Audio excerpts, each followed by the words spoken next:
barbaacha deema. Eessa jirtee faayoo eessa jirta? Yaada keetiin maakana dararta. Bakka jirtu kunnoo numa jirta. Guyyaa tokkollee maana gaafachuu dabda.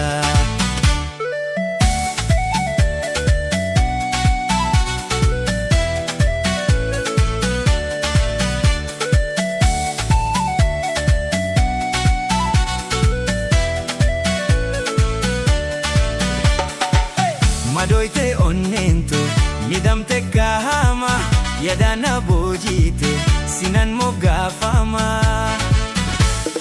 hawiko abjun ko milunti asuma suma suma suma suma suma suma suma suma arga ijati fualinu de boise suma suma suma suma suma hariro jalalanu jiddu derese suma suma suma suma arga ijati fualinu debese suma suma suma suma suma kunnamti jalalanu jiddu derese suma suma suma suma suma namni biya bahe wa biya tufatu kadanu base biye haufatu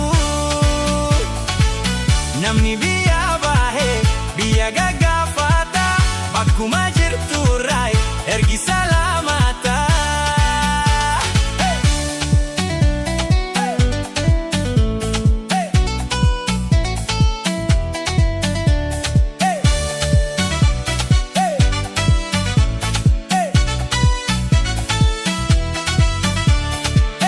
Ya urji bakal cabari ganama ya hangatu qayo biftu dirama.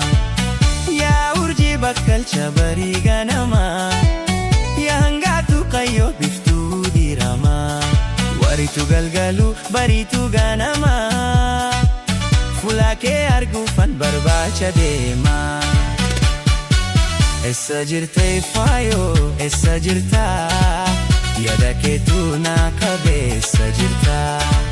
Bakka jirtu kummoo numa jirta. Guyyaa tokkollee maaliif na gaafachuu dabda?